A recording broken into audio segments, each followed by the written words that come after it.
Audiobook. Recording by Scott Robbins. 800 Leagues on the Amazon by Jules Verne. Part 2. The Cryptogram. Chapter 18. Fragoso. And so the order had come, and, as Judge Enriquez had foreseen, it was an order requiring the immediate execution of the sentence pronounced on Joam Dacosta. No proof had been produced. Justice must take its course. It was the very day, the 31st of August, at 9 o'clock in the morning, of which the condemned man was to perish on the gallows. The death penalty in Brazil is generally commuted, except in the case of Negroes, but this time it was to be suffered by a white man. Such are the penal arrangements relative to crimes in the diamond arrayal, for which, in the public interest, the law allows no appeal to mercy. Nothing could now save Joam Dacosta. It was not only life but honor that he was about to lose.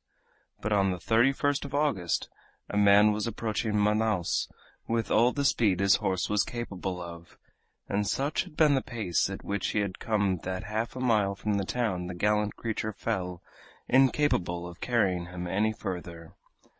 The rider did not even stop to raise his steed.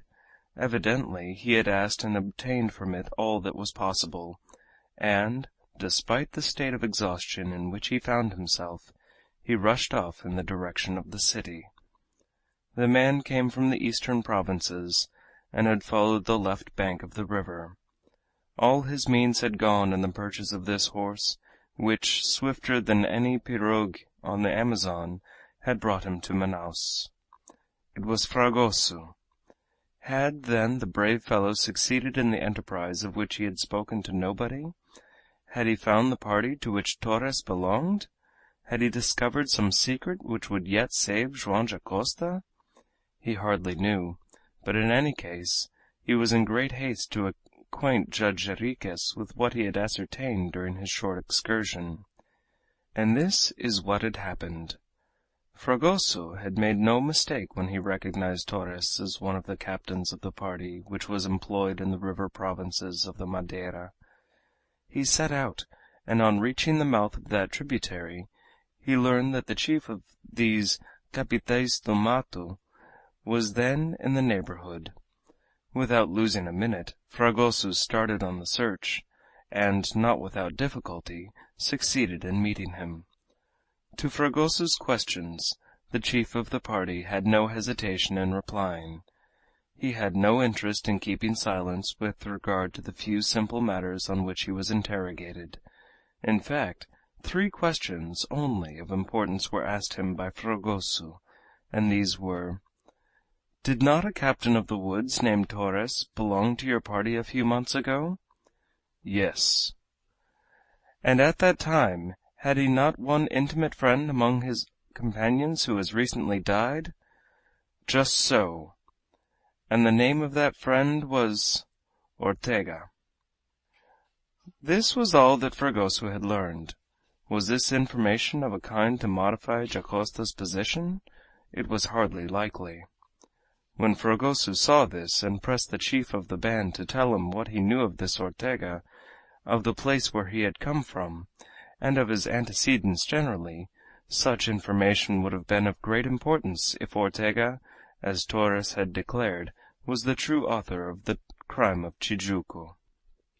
But unfortunately the chief could give him no information whatever in the matter. What was certain was that Ortega had been a member of the band for many years, that an intimate friendship existed between him and Torres, that they were always seen together, and that Torres had watched at his bedside when he died. This was all the chief of the band knew, and he could tell no more. Fragoso, then, had to be contented with these insignificant details, and departed immediately.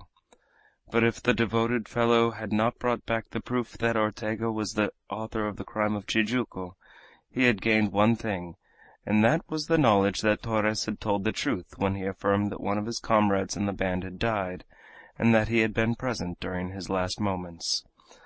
The hypothesis that Ortega had given him the document in question had now become inadmissible.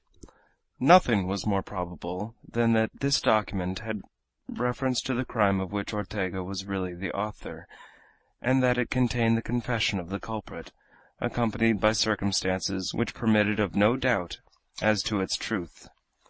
And so, if the document could be read, if the key had been found, if the cipher on which the system hung were known, no doubt of its truth could be entertained. But this cipher Fragoso did not know.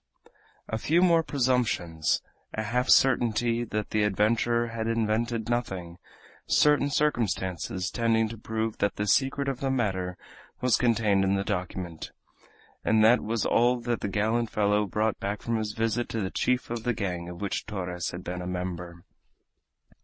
Nevertheless, little as it was, he was in all haste to relate it to Judge Jarriquez. He knew that he had not an hour to lose, and that was why on this very morning, at about 8 o'clock, he arrived, exhausted with fatigue, within half a mile of Manaos. The distance between there and the town he traversed in a few minutes. A kind of irresistible presentiment urged him on, and he had almost come to believe that Joam Dacosta's safety rested in his hands. Suddenly Fragoso stopped as if his feet had become rooted in the ground. He had reached the entrance to a small square on which opened one of the town gates. There, in the midst of a dense crowd, arose the gallows, towering up some 20 feet, and from it there hung the rope. Fragoso felt his consciousness abandon him. He fell, his eyes involuntarily closed. He did not wish to look, and these words escaped his lips: "Too late! Too late!" But by a superhuman effort he raised himself up. No, it was not too late. The corpse of Joam Dacosta was not hanging at the end of the rope. "Judge Jarriquez! Judge Jarriquez!" shouted Fragoso, and panting and bewildered he rushed toward the city gate, dashed up the principal street of Manaos, and fell half dead on the threshold of the judge's house. The door was shut. Fragoso had still strength enough left to knock at it. One of the magistrate's servants came to open it. His master would see no one. In spite of this denial, Fragoso pushed back the man who guarded the entrance, and with a bound threw himself into the judge's study. "I come from the province where Torres pursued his calling as captain of the woods," he gasped. "Mr. Judge, Torres told the truth. Stop the execution?" "You found the gang?" "Yes." "And you have brought me the cipher of the document?" Fragoso did not reply. "Come, leave me alone! Leave me alone!" shouted Jarriquez, and a prey to an outburst of rage, he grasped the document to tear it into atoms. Fragoso seized his hands and stopped him. "The truth is there," he said.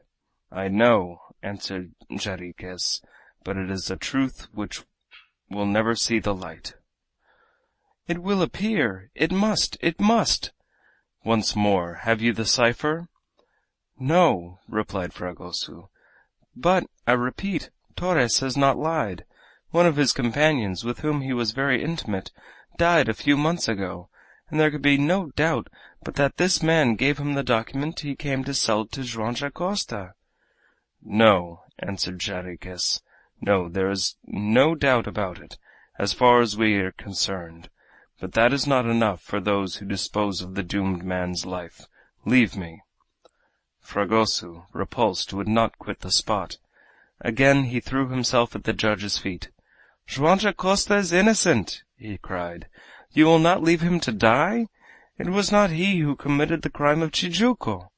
It was the comrade of Torres, the author of that document. It was Ortega." As he uttered the name, the judge bounded backward.